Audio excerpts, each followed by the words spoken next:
Circle went public just a few months ago at $263, and now it's trading at around $82. That's a 69% collapse from the top. So, does Circle bounce back, or is this thing going to head lower? Because Circle isn't just another crypto stock. It's a company behind the USDC, a $75.4 billion stablecoin that moves money faster than banks, cheaper than banks, and is gaining adoption from fintechs, remittance firms, and even entire financial institutions. And even with the stock getting crushed, revenue grew 66% year over year to $740 million, and the USDC in circulation more than doubled. So why is the stock getting smoked? Well, here's what's wild.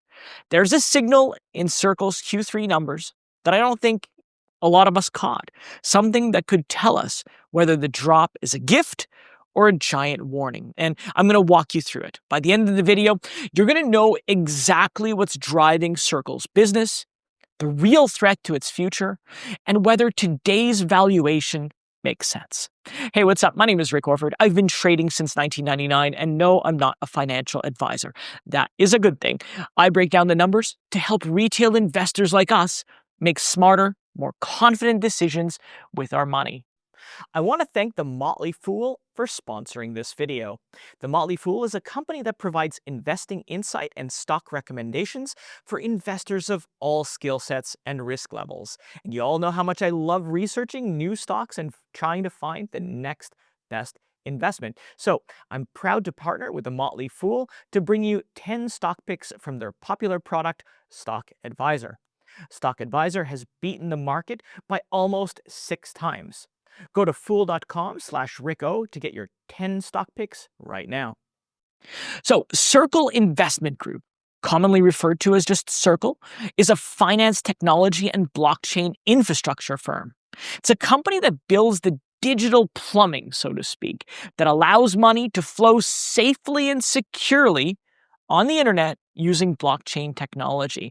In other words, it is a cryptocurrency company, and its flagship product is the USDC, one of the most notable stablecoins in the cryptocurrency ecosystem.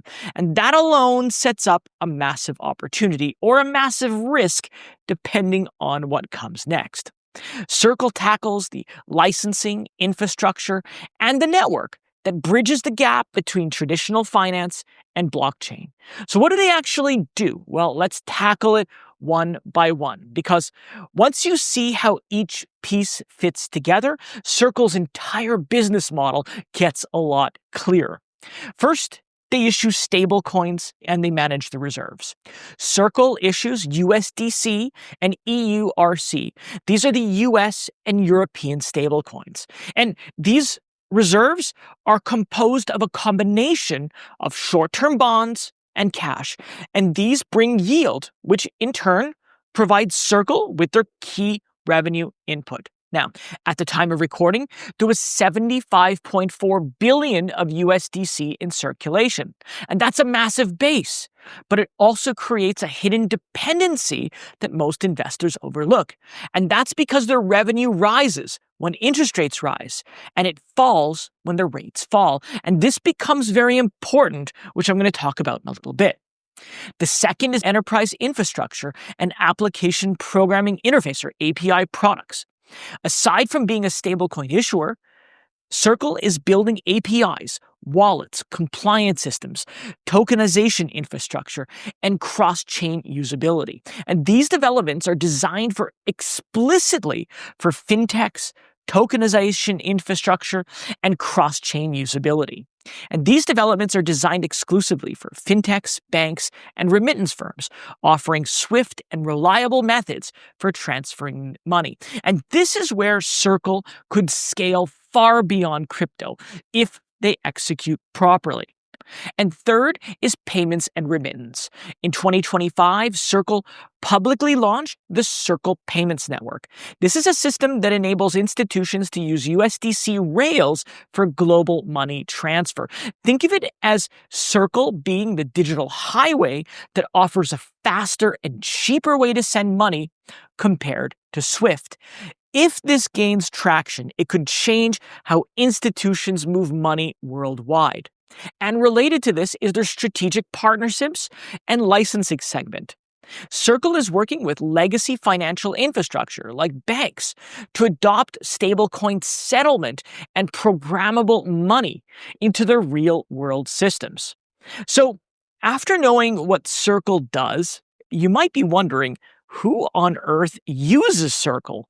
Well, their market base is diverse. It includes cryptocurrency exchanges and wallets that need USDC liquidity, banks and fintechs that are integrating cryptocurrency, and corporations that are exploring tokenization, and institutions that are leaning towards creating a blockchain application.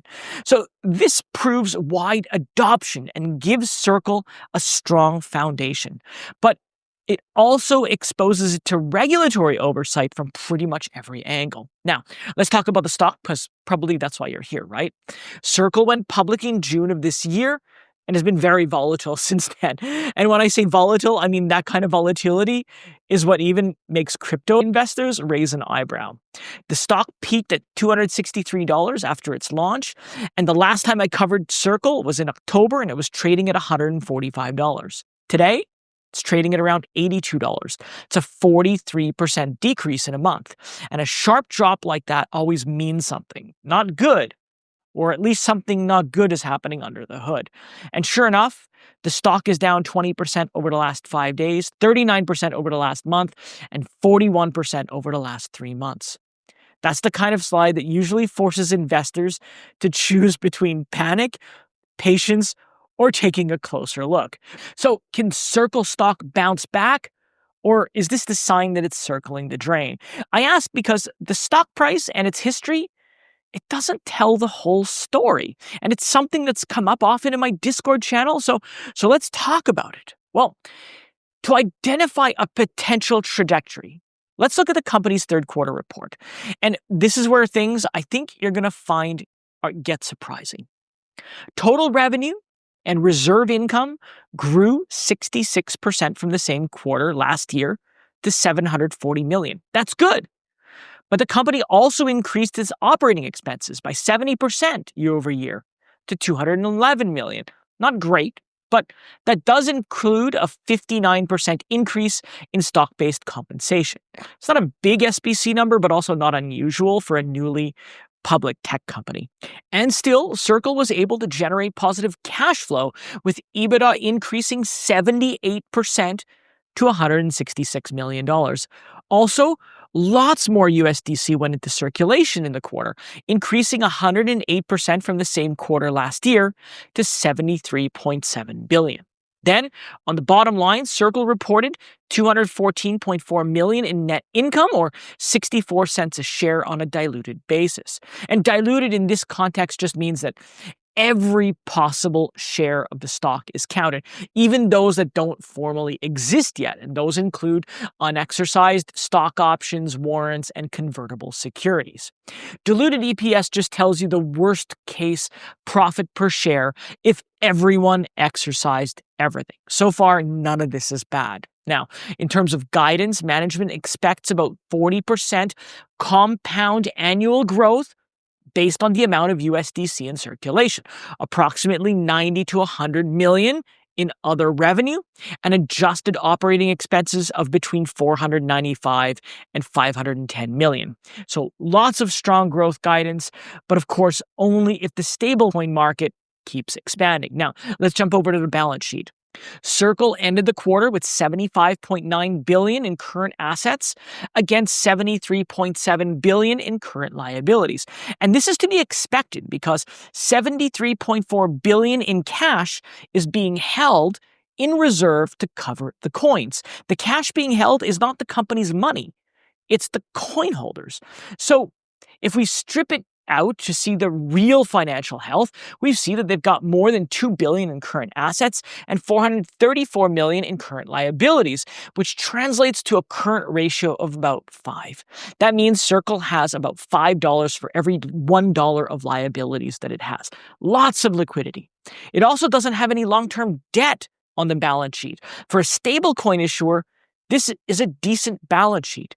They're well capitalized with good liquidity and enough reserves to cover its responsibilities. Not flashy, but solid.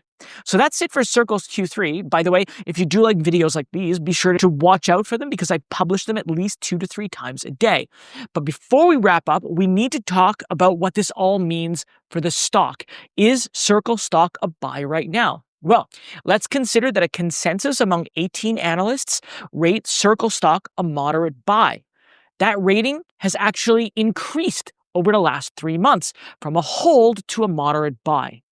Analysts also expect the stock to reach as high as $280 over the next year. That's as much as 240% upside.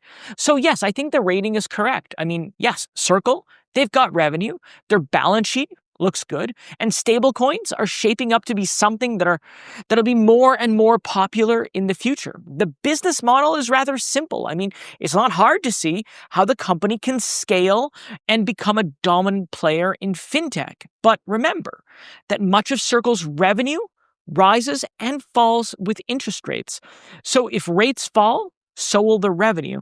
And that makes it a wild card that most investors, I think, are underestimating. So yeah, the moderate buy rating, it makes total sense to me. I'd consider maybe a small position, but I certainly wouldn't be betting the farm on this one.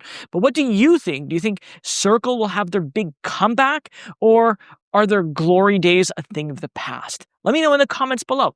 And while you're there, if you found the video helpful, do like and subscribe because it'll help others find the video. It'll support the channel, and of course, you won't miss out on any of my future deep dives. Well, folks, that's it for me today. I want to thank you so much for watching, and I'll see you next time.